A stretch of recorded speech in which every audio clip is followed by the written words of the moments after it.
thing, Zehra. Of course, it's not going to be live stream, so you don't have to worry about the whole video like going up a particular way or whatever. But when I ask you to read your favorite bits from the book, then I think we'll put you up on solo mode Okay. like that. Yeah. So Okay. this You're is gonna have clips from this on social media? yes, we are. And then there'll also be a full transcript of the interview because there are, I think in the UK universities, there's some consent laws which prohibit like in live streaming of events without student consent and Right. other such things. It's all right. I mean, honestly, I'm quite happy. I mean, I was having reservations about it initially, but I think No, I'm I was so excited about this and everything. It's such a great book, and right now I'm just a little bit because of something that happened. So no, since it's sorry gonna be about put up on social media, I'll just put my scarf on my head because I usually appear in public with the scarf. Hmm. Do you So want just to? I mean, are you okay? Because we're going to have your clips on our social media. So you yeah, know that's what? what I'm saying. I just put that thing on, then you can have on social media. Oh, sure. That's Yeah, the just hijab, leave it. right? Yeah. Okay. That's the Okay. hijab. Maybe I'll start with you, Rebecca, actually, since we Okay. started Oh, recording. you saying something? No. I said, Zahra, you go and put on the scarf, and meanwhile, I'll just start the dialogue with Rebecca. Great. Okay, don't worry about it. No, so actually, I mean, I know I shared the questions, Rebecca, but I actually was just curious to know whether this was the first Indian children's book authored by an Indian author set in India that you read, you know. It was the first environmental book for children in India that I'd read, set in India. Yeah. So it was really interesting to read it. Yeah. But have you read other books by Indian authors apart from this one? Not environmental books for children. I have done, yes. Not. I don't think when I was a child. I don't think so much.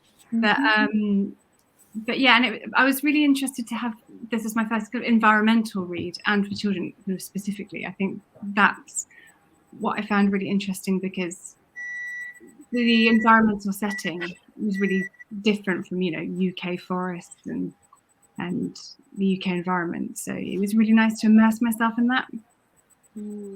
That's interesting.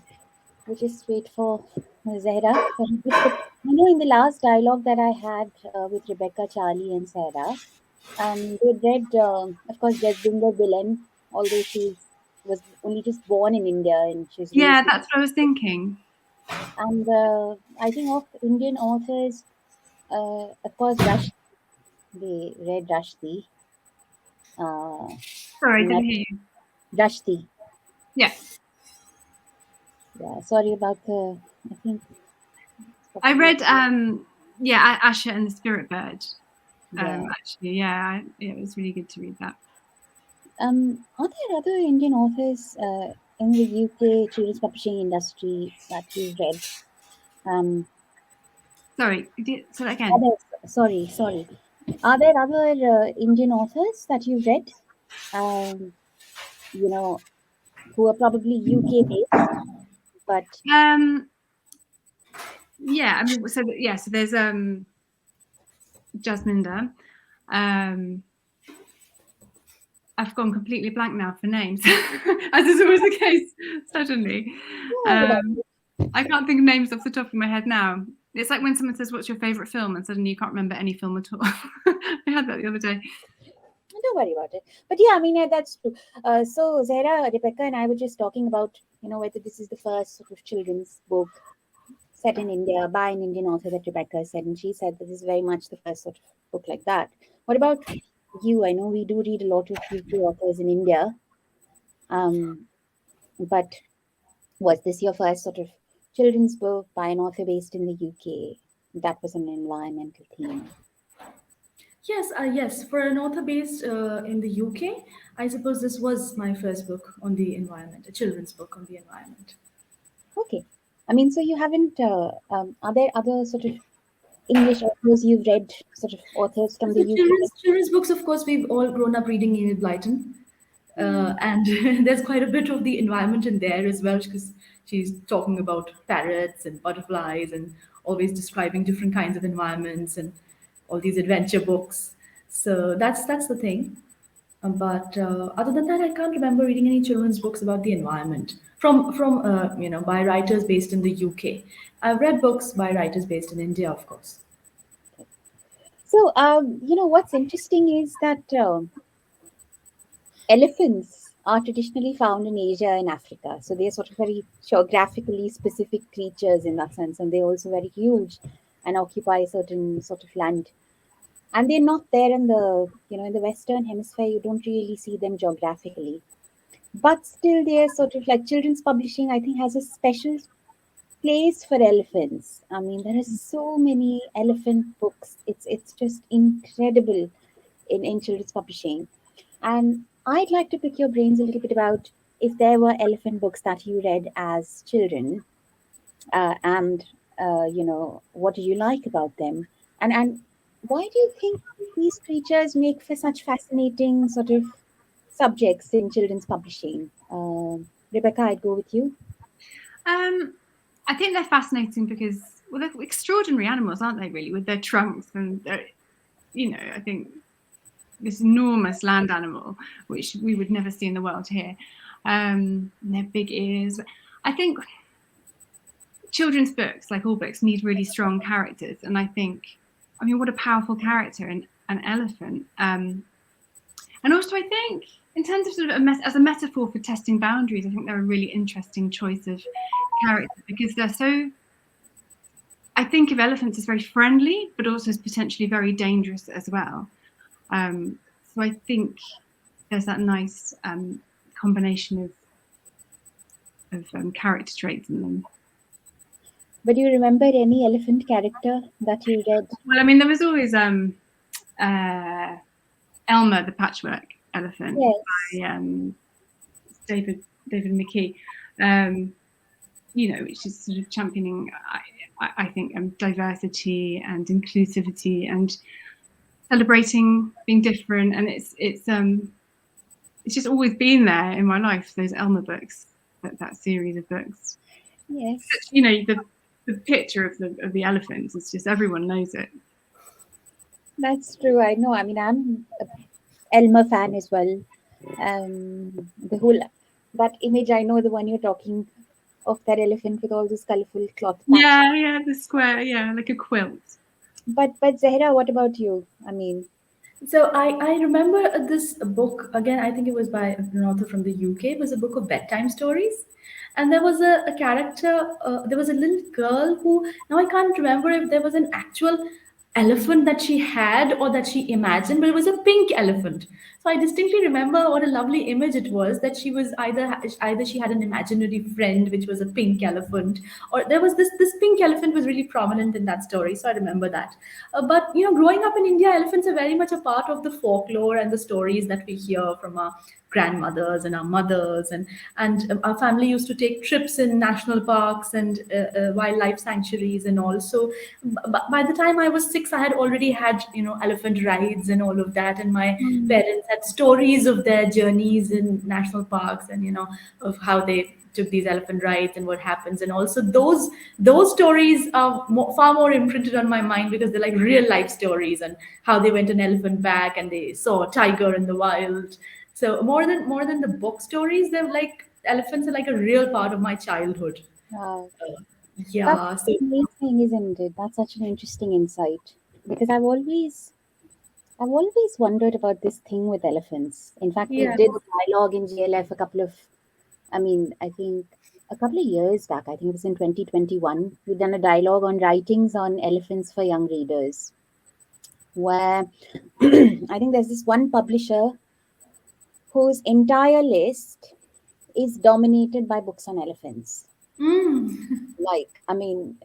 I think about at least 40% of the catalog has various sort of elephant narratives.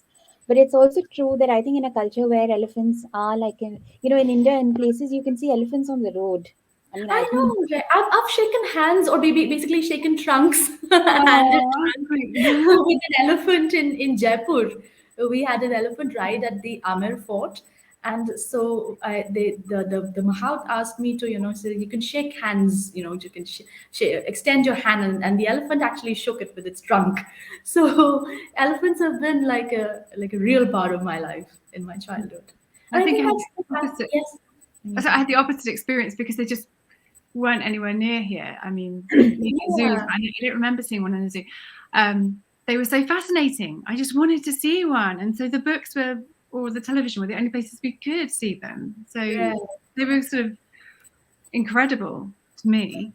It's In a very amazing. different reason. I think for me as an Indian, it was less of a fascinating thing and more of the idea of a gentle giant, like it's an animal that's huge and it ought to be terrifying, but the kind of interaction we had with these elephants was actually, it was a very pleasant interaction.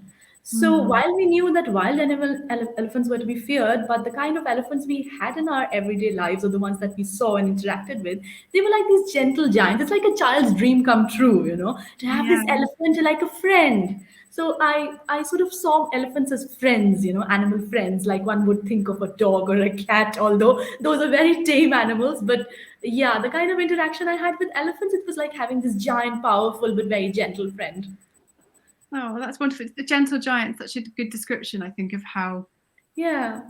we perceive them in books. Gentle giants, yeah. And There's- like you say, I know they can be really rough in the wild sometimes. Oh, but yes, yes. In the wild, you don't want to meet an elephant at all.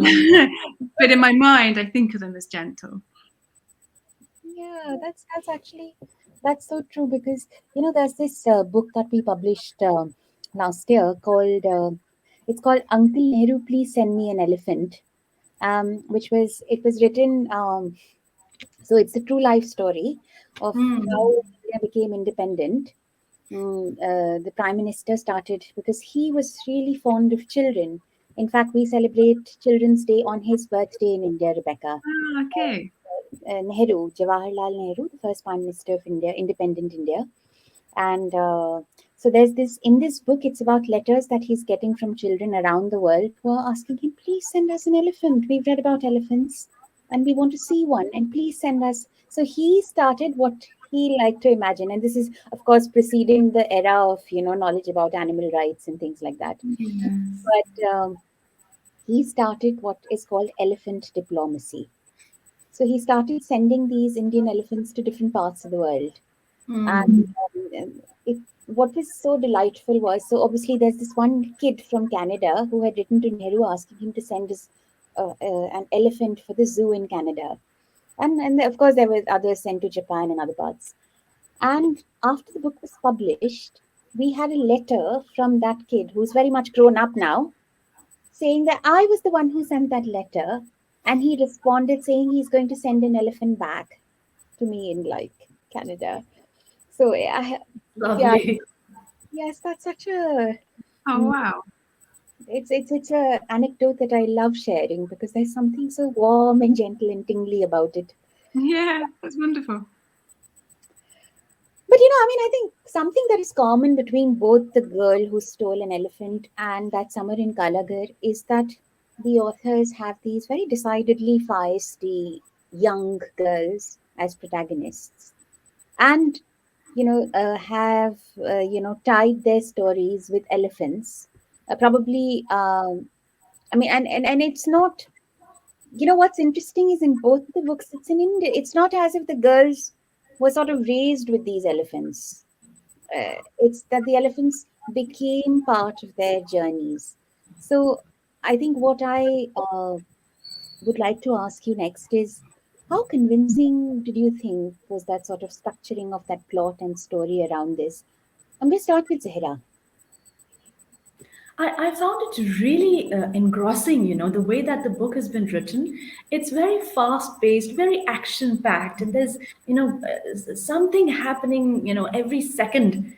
It's like you blink and you miss it. It's so visually descriptive. It's almost like watching a movie. And I was thinking that maybe this should be adapted for the screen, like a children's movie. It's fascinating, and the kind of descriptions there are of the forests and the animals and even the village life and everything, and the girl especially, the things that she's doing, the ease with which she's outwitting these prison guards and an entire army of king's guards. It's audacious, and I was so thrilled to read this. I felt like I'd become a child again. So it's written very convincingly. It's and I do personally know girls. I mean, this is supposedly almost a 12-year-old girl, and she's doing all kinds of things and running up, climbing up trees and stealing an elephant for heaven's sake, and driving it. And it's written very convincingly. That she used to observe these elephant keepers and how they're using these commands, and that is how she uses the same commands, but learning through observation. And to move the elephant and to make the elephant bend, and the kind of how she's coming across these how she's bringing the explosives, and how she's everything that she's doing is written in a very believable way. And I was very happy to see that there's a girl protagonist who's being so action oriented, and it's written in a very believable way. It's very fun, I would say, very visual. That's true. Yeah, it's Actually, very that's active. my reading as well. Yeah. Sorry, Rebecca. I didn't want Oh, no, to. I was saying it is such an active book. I completely agree. Yeah, so exciting. From the first line, it's exciting. Yeah. What was your reading about that?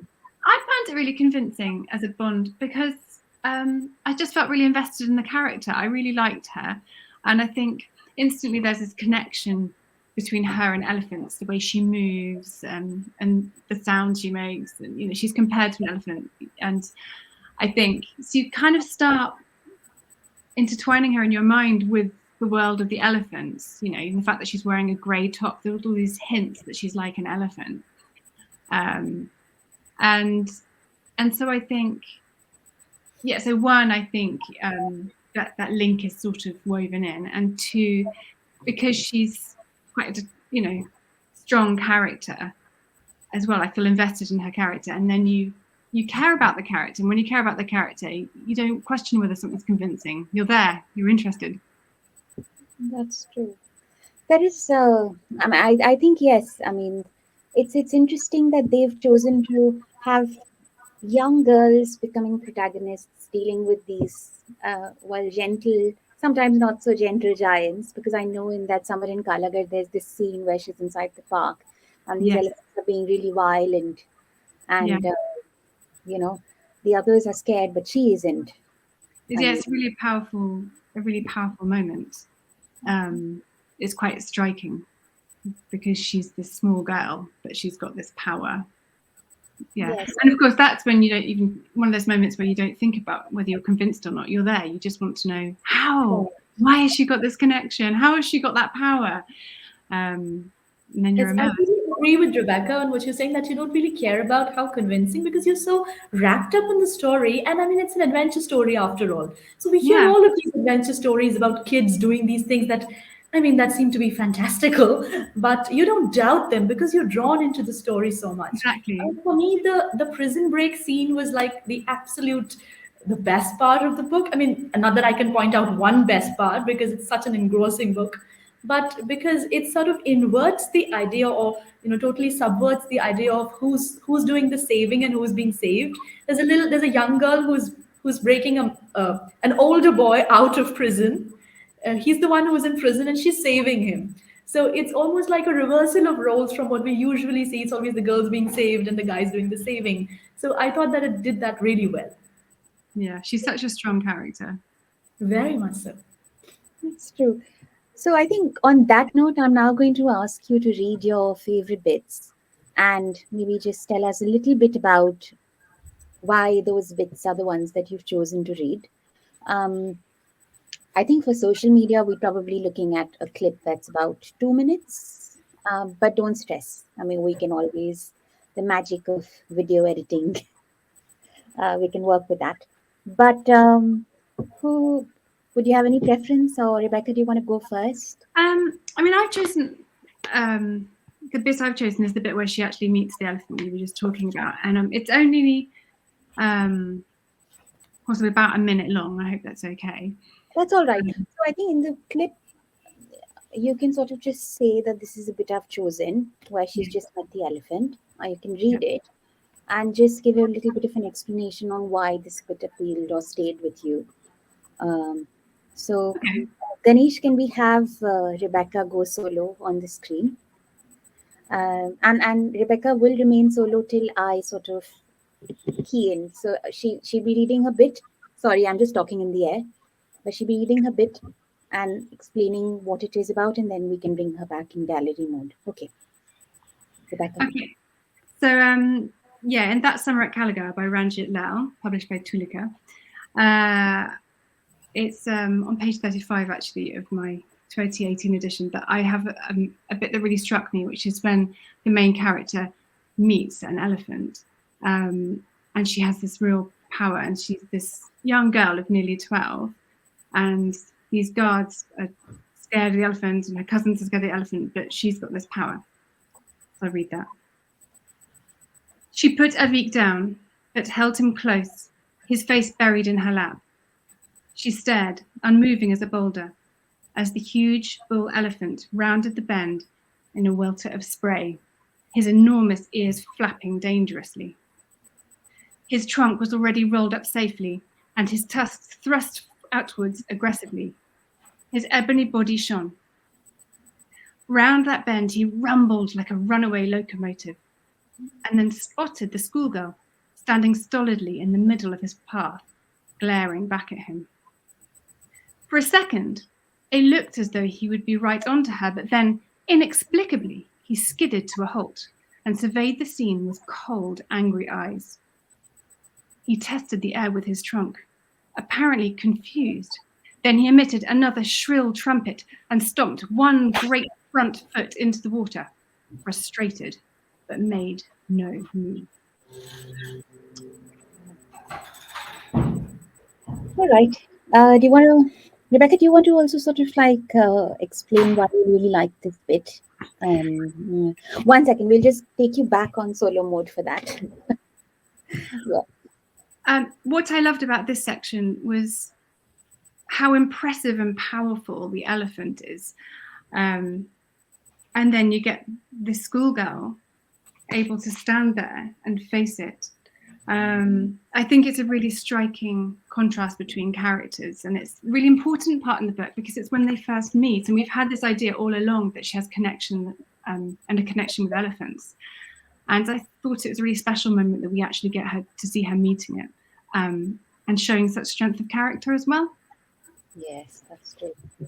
All right. So I think we can go back, and Zahra, we'll have you read next. Yeah, and I'm read some parts about the elephant, but what I have is actually not about the elephant. Sure, not a problem. Is that okay? No problem. Just read what you like. All right. Okay. So I'm reading the part about where Chaya is going to break Neil out of prison, which I thought was a very daring thing for her to do. She struck a match and lit the end of the string. It fizzled and sparked up, the flame zipping downwards at speed. Chaya drew her arm back and threw it as hard as she could. She knew exactly what she was aiming for. The explosives fell at the back of the prison, where the open kitchen was and where she knew nobody would be at this time of the morning. The whole thing exploded mightily, bits of clay pots and pans shooting all over the place and clumps of old congee splatting into the air. Chaya was nearly thrown out of the tree in spite of bracing herself for the noise. Around her, the trees vibrated and monkeys screeched, and from below came shouts and the sound of panicked running. A line of dish rags caught fire and guards came pouring into the area from all over. Chaya swung down and dashed into the prison building. The place smelled as bad as before, all dampness and sweat, but no one was about in the entrance hall. She hurried to the passage of cells she had visited the previous day. The iron railing barred it, locked shut. "Neil!" she shouted through the bars. "Neil, can you hear me?" All she could see was a toothless man in the first cell who surveyed her with interest. An answering cry came from the last cell. Chaya? Neil sounded incredulous. Yes! Neil, where are the keys to the gate? There was a roar and a crackle of the fire, and a gust of smoky air blew in through the entrance. I'm not sure, said Neil, and his hands gripped the iron bars at the bottom of the passage. What are you doing here? Get out before they find you. I'm going to get you out first. Let me go and look for the keys. That made two doors to unlock before freeing Neil. You need Jans, said the toothless man in the first cell. Pardon? Said Shaya. The man looked at her impassively. That's the man who's in charge of the keys. Do you know where he keeps them? But he stared through her as if he had never been talking at all. I take it that's a no then. Okay, hold on tight, Neil. I'll be back. The outer hall was still empty, and through the doorway over the top of the stairs, she saw thick black smoke in the air. Something else seemed to have caught fire. Chaya paused for a moment and listened. Hopefully no one was hurt. There was a cacophony of shouts and water sloshing as guards fought to contain the fire. Chaya coughed, her throat feeling itchy and dry. The keys had to be here somewhere. She hunted all around, but there was no sign of them.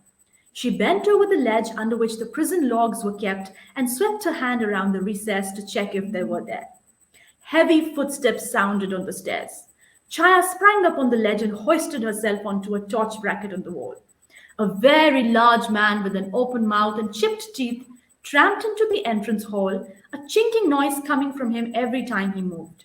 She watched him from a perch above, and when he passed under, she saw something glint at his side. The man had a bunch of keys in his belt. A bunch of keys. So this must be Chance. Chaya dropped down on top of him and grabbed for the keys. He staggered around with her on his head, roaring while she threw a canister to the ground. Smoke billowed everywhere. Okay. And why did you like this bit? Because it's so action packed, and this girl she's going around throwing smoke canisters, jumping onto guards' heads, breaking open prison doors, and all because she has to free her friend who has been wrongly accused as a thief, and he's been going to be executed for stealing the king's jewels, which he has not done. So basically, to save her innocent friend, she's doing all of this, and the audacity is which she's breaking into the king's prison. For a young girl, this is something that you don't often get to read. I found it very thrilling. All right. So that's interesting. Both of you have chosen. I mean, what's interesting is the sort of bits that you've chosen that have this really. I mean, I think obviously there's a lot more action in the bit there's Zahira picked, but even the one that Rebecca picked, there's that slight undercurrent of, actually not slight, rather large undercurrent of tension in. So it's quite fascinating that in a book where we're talking of gentle giants, your favorite bits are the ones where the tension comes through, in between with our characters. That's really interesting. But do you think, I mean, I know both of you have children, so do you think kids in your part of the world will sort of relate to these stories? And do you think that there might be something which would be sort of culturally new, or something that you think they could pick out of these books? Rebecca? I think because it's a bond between a child and an animal, I found that very universal. And connecting with nature, very universal. What was different was, it's not like seeing a fox, a dog, or a cat in the local park.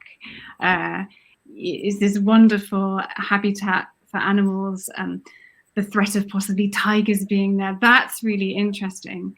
And I think it's, and environmentally, I think it's really important that children think beyond the boundaries of where they live about the wider world. We share this world with many animals, different habitats, and I think it's really important for children to think far and wide and to travel through literature. Yeah, that's very beautifully put. Zahira? Yeah, I think that this would be, it's quite culturally similar, or I would say close, not similar. It's quite culturally close to the kind of things we have in India. There's a monastery, there's a temple, and there's all of these, the king and the kind of cultural, the village scene. I found all of that quite culturally close to how we live in India, the kind of scenes that you could see in India. At the same time, there's so many different things that you're exposed to, like the jambu fruit. I had to look that one up to find out what the jambu fruit is because I never heard of it. I think that my son would be very interested. I showed him the book, and he was very excited to read it. In his summer holidays. I think it would be. It's interesting for children because it's action paced and adventurous, and kids these days are so used to seeing. They're more used to the visual medium, and they're more used to having action paced things. So something that holds their interest has to be really action paced and fast moving. And it has a lot of animals making all these appearances. And there's a description of, there's a leopard making an appearance at one time. And then there are these water lizards being described. So there's all these new animals making these cameos every now and then in the book. Then the monkeys and all of these things. And even in the way that the elephant comes in a place and rescues Chaya when she's drowning. So it's all very exciting, and it has animals doing a lot of things in it. So I think that would be not just a learning experience, but also a very thrilling experience for a child. I Actually, it's think interesting. that's really, oh, sorry, I think that's a really important point about children watching television and film. It's so action packed nowadays, and the books need to, I think, keep up with this new fast paced television that we all have. Yeah. No, I was saying that actually, I think Penguin Random House acquired the rights for this book in the Indian market, if I'm not wrong, of Ms. Rana's book. Um, yeah, but I do know that there was some sort of concern around. I mean, I'm just asking you what you thought of it, but I think there was some concern around exoticization of the East in The Girl Who Stole an Elephant, which was interesting for me. I mean, I think it was just set in a very different realm because I know that Summer in Kalagar is a very sort of realist bit of fiction, and The Girl Who Stole an Elephant is sort of set in a place which has kings and queens and palaces and villages and people from very different demographics, very different social structures living in close proximity. Um, but I think it was purely a comment that was made mm, as an observation and not necessarily as criticism.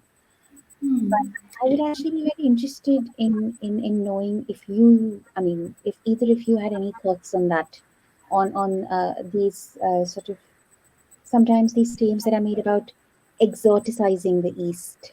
Um, um, Maybe Rebecca, if you had any thoughts on it.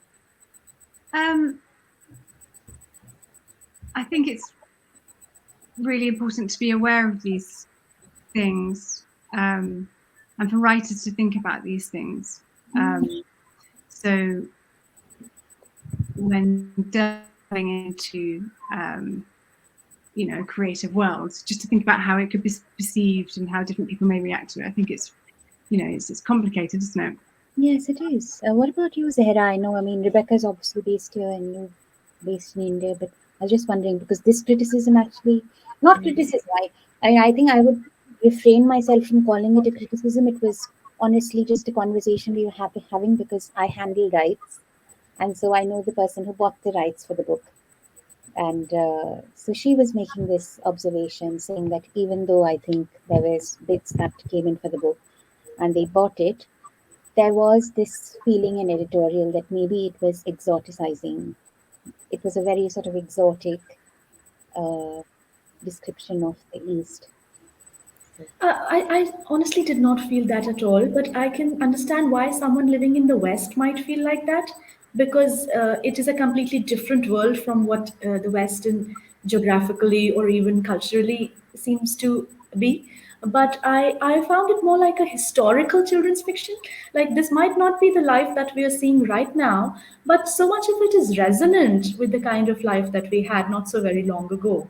So even though it's set in Sri Lanka, when in India we do have these palaces, and all our history is replete with kings and elephants and jungles and all of that. If you as I take my son to historical places to help him learn about history, so we do have all of these stories and all of these pictures of leopards and man-eaters and all of these things. They're very much a part of our history. So I did not at all get this sense of exoticization. I just felt that it's like a character set in an earlier time, and it's focusing on what I really liked about it is that it's in the end it sort of has a twist. Is it okay to give spoilers here? Yeah, So yeah. in the end, it has a twist in the sense that there is a revolution brewing, and this girl becomes a part of a revolution against a tyrant king, and the one that the challenger to the king is his half sister. So there is this female ruler who ultimately occupies the throne. So I found that really nice. It's really a refreshing change, to have a girl who's the protagonist, and then this female ruler, the monarch, who is a woman, and she's a just and fair ruler, and all of that. And I felt that these are bits of our history, because obviously we've had female rulers in history, but these are bits of our history that don't get talked about so much. So obviously this is set in Sri Lanka, but there was so much of a resonance that I sometimes forgot that I was reading a book about Sri Lanka and thought that it's about India. Uh, so I didn't find that it's exoticization at all. I found that it's just set in a different time, in the same place, but a different time. Sure. It's very I just relatable. felt that she was bringing in loads of exciting elements. Yes.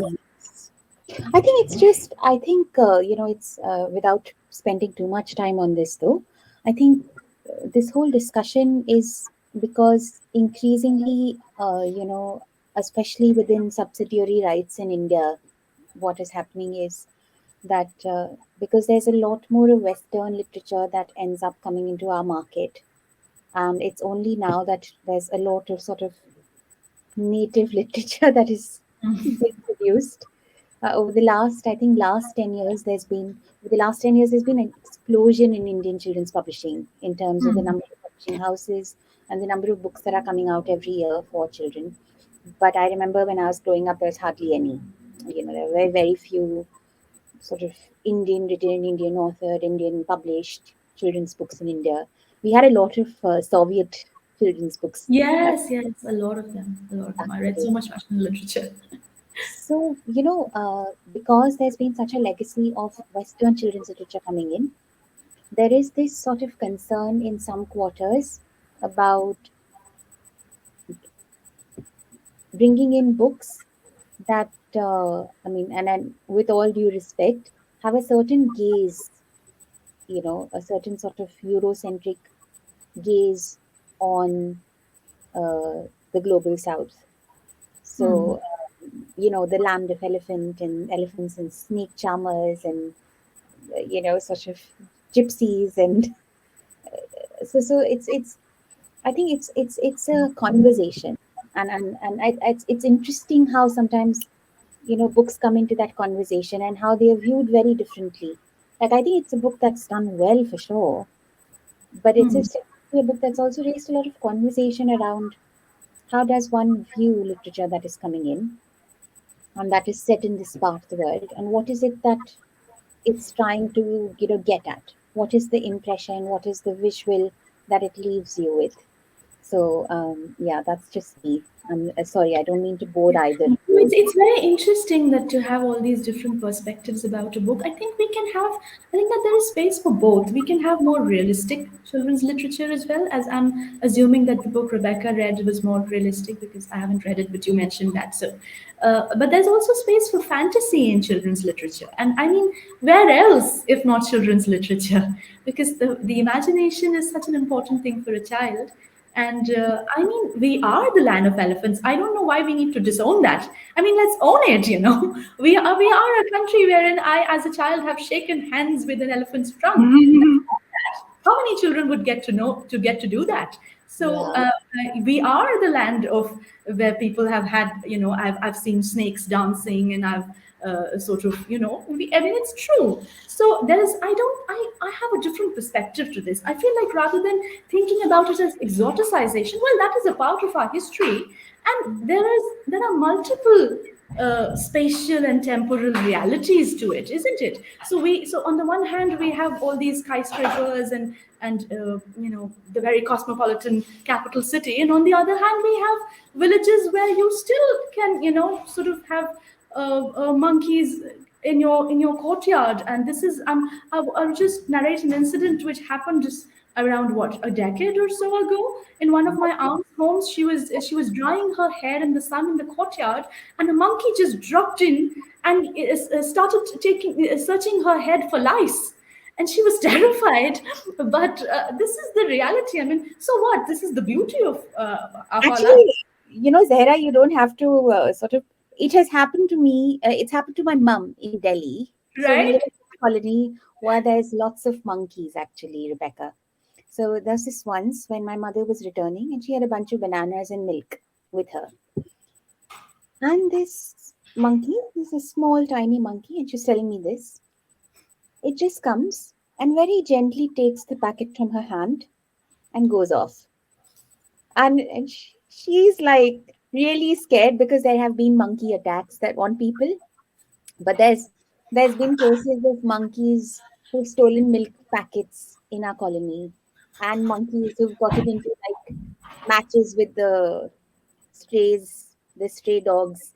So it's quite. Yeah, so this is the reality of we are the land of animals and elephants, and that's what makes us special. Yes, I think the criticism, or the observation also is not so much about what is being said rather than how it's being said. Sometimes I think that's where the perspective comes. I did not so much, But it's find it. interesting. I mean, yeah, I mean, there are all sorts of opinions, and books are. I think I personally get excited when books generate multifarious sort of Yeah, reactions in true, people. true. So we just have two more questions. But do you think that these books subscribe to the notion of what one views as environmental literature? And how do you think that they might contribute to our understanding of the Anthropocene, which is a geological period that we're living in? I mean, of course, there's a whole lot of debate and discussion on whether it should be called the Anthropocene, but a period when human activities are, you know, fiddling with the fate of the planet. So, Rebecca. I think the term environmental literature, of course, didn't suggest the idea of serious storytelling in a way, because it's such a serious issue. But actually, that Summer at Callaghan, it just goes to show how environmental literature can be done in a really playful and adventurous way, with lightness and humour.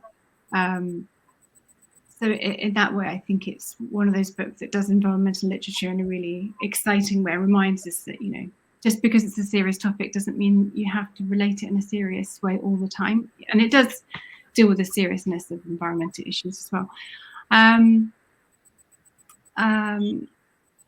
I think in this book, there's a lot of tension between humans and animals. There are the guards who fear the elephant, and of course there's the dam which floods the meadows, and there is the boys are always playing hunting games.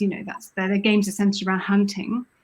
So you always feel this tension between humans and the natural world, and I think it does it really well. Zehra?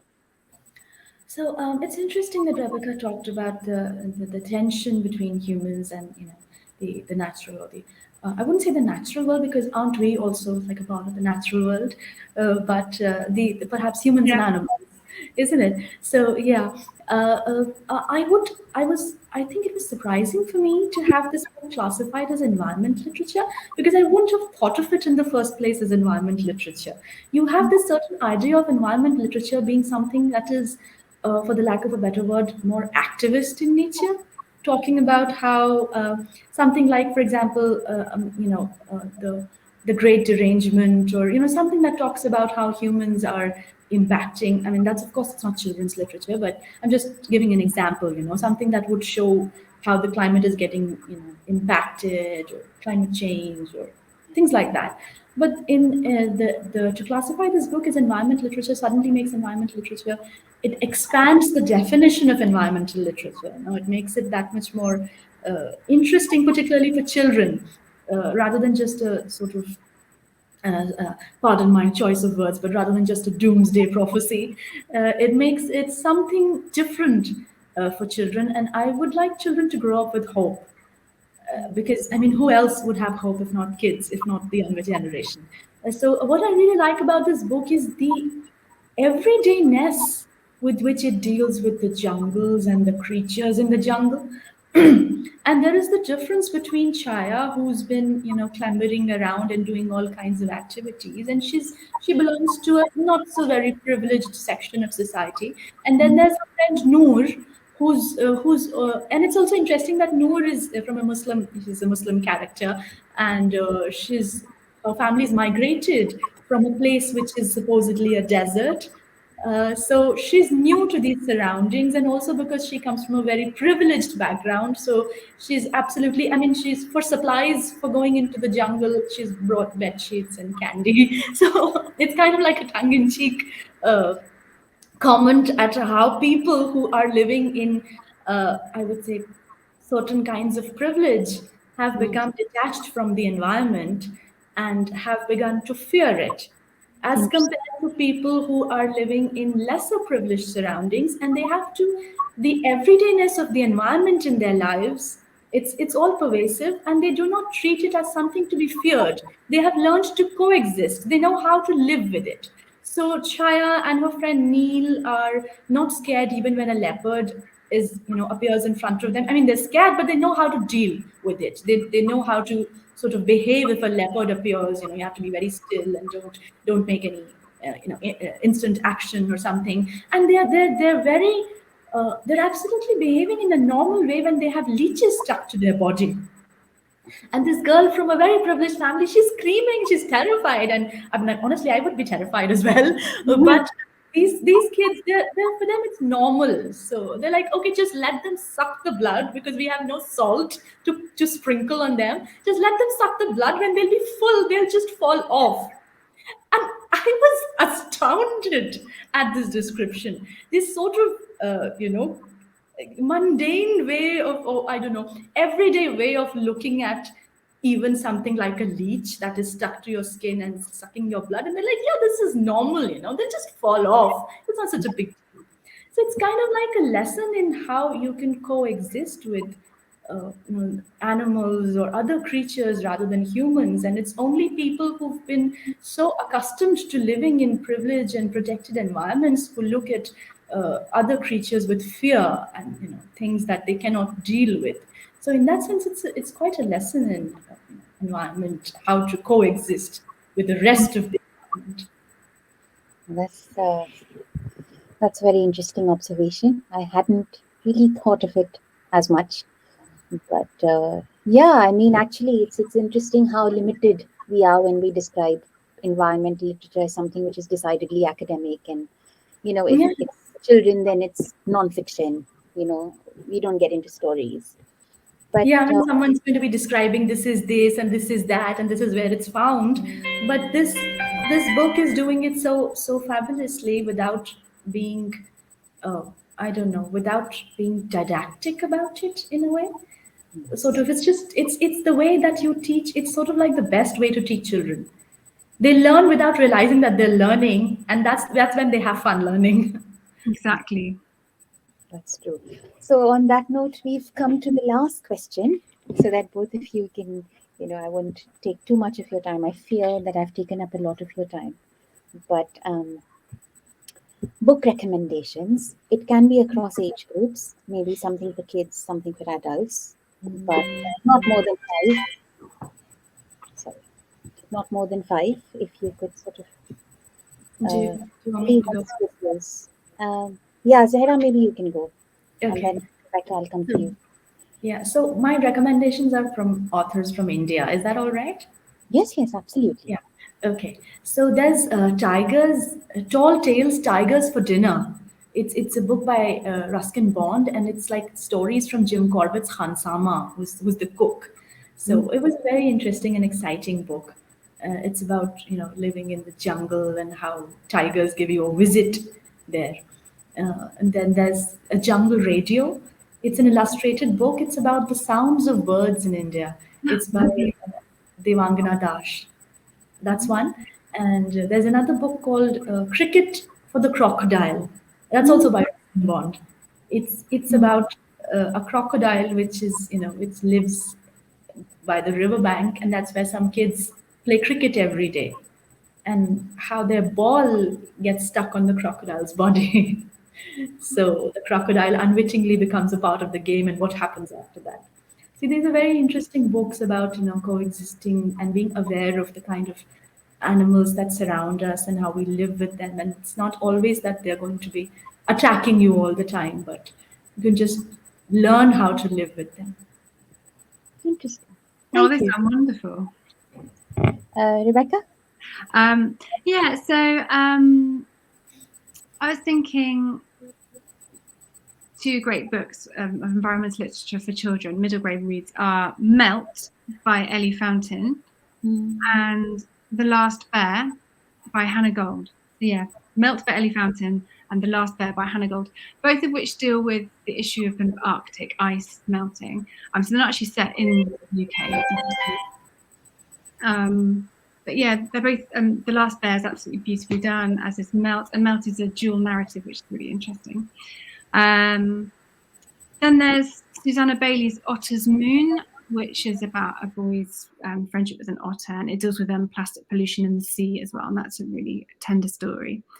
And actually another book, it's not per se environmental literature, but there's a book called The Book of Hopes, edited by Catherine Rundell, and that came about, I think, in the pandemic. But it does also have it's a collection of hopeful writing by authors, and it has some pieces based on nature in there as well, and it's a really lovely collection of pieces. Yeah, excellent recommendations. I've read a couple of them, and I'm sure they're going to be interesting reading for those who haven't. But on that note, I think I'm through with my questions. And thank you so much, both of you, for joining us today. And I mean, Zehra, despite the you still made it, so thank you. I was beginning to get slightly worried, but we can stop recording, I think, Anish. So now the